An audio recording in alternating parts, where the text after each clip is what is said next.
ဘီလီယံနာ CEO တယောက်ဟာတနေ့မှာသူ့အခန်းကိုတန်ရှင်းရေးလုပ်နေတော့မမျှော်လင့်ပဲသူ့ရဲ့ရေးစားဟောင်းထားခဲ့တဲ့ဖုန်းဟောင်းတစ်လုံးကိုတွေ့သွားပါတယ်စူးစမ်းချင်စိတ်နဲ့ဖုန်းကိုဖွင့်ကြည့်လိုက်တော့အကောင့်လက်ကျန်ငွေကိုမြင်တဲ့အချိန်မှာပဲသူအံ့အားသင့်ပြီးငြိမ်သွားခဲ့တယ်။ဘာကြောင့်လဲဆိုတော့နှစ်ပေါင်းများစွာအတွင်းသူမစီကိုလွှဲပေးခဲ့တဲ့ဒေါ်လာတန်းပေါင်းများစွာတွေကတပြားတစ်ချက်တောင်သူမမသုံးထားခဲ့တာကိုတွေ့လိုက်ရလို့ပါ။အဲ့ဒီအချိန်မှာပဲ CEO ဟာအတိတ်ကဖြစ်ခဲ့တဲ့အရာတွေကိုပြန်သတိရလာတယ်။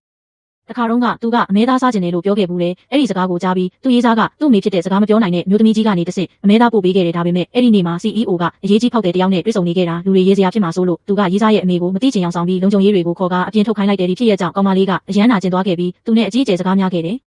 ဒါပေမဲ့ CEO ကတော့အလေးနဲ့မထားပဲမင်းကကလေးဆန်လွန်းတယ်လို့ပြောပြီးဒေါသနဲ့ထွက်သွားခဲ့တယ်အဲ့ဒီကစပြီးကောင်မလေးဟာနာကျင်မှုအားလုံးကိုတယောက်တည်းခံစားခဲ့ရတယ်ဒါပေမဲ့ဒီနေ့မှာတော့အချိန်ချင်းအဆက်ခွဲခံရတာကိုမခံနိုင်တော့ပဲသူ့ဘဝတွေကနေထွက်ခွာသွားတဲ့အချိန်မှာ CEO ဟာသူမဘယ်လောက်ထိချစ်ခဲ့တယ်ဆိုတာသဘောပေါက်လာခဲ့တယ်သူအမားကဘယ်လောက်ကြီးမားခဲ့လဲဆိုတာသိလာပြီးတကယ်ချစ်တဲ့သူကိုဆုံးရှုံးလိုက်ရပြီဆိုတာနားလည်သွားခဲ့တယ်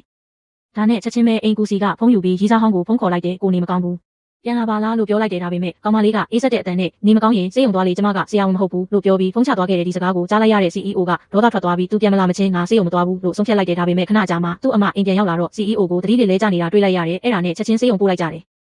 ဆရာဝန်တွေကတော့အစာအိမ်နာဖြစ်တာပါအနေရကြီးတဲ့အခြေအနေတော့မဟုတ်ပါဘူးလို့ပြောခဲ့တယ်ဒါပေမဲ့ဒီကိစ္စကြောင့်သူ့မိကအရန်ဒေါသထွက်သွားပြီးသမီးကိုခေါ်ကာရေးစားဟောင်းစီသွားရှင်းဖို့ထွက်သွားခဲ့တဲ့တစ်ဖက်မှာတော့ CEO လည်းတတိပြန်ရလာတဲ့အိမ်ကူကအမေကြီးကရေးစားဟောင်းစီသွားနေပြီလို့ပြောလိုက်တဲ့အခါ CEO ကဝမ်းသာသွားခဲ့တယ်ဘာကြောင့်လဲဆိုတော့သူ့မိကိုတော့ကောင်မလေးကဘလို့မှညှင်းနိုင်မှာမဟုတ်ဘူးလို့သူယုံကြည်နေခဲ့တာပါဒါပေမဲ့တကယ်တမ်းနောက်ဘာတွေဆက်ဖြစ်မလဲကောင်မလေးက CEO ရဲ့အမေစကားကိုနားထောင်ပြီးပြန်လာမှာလား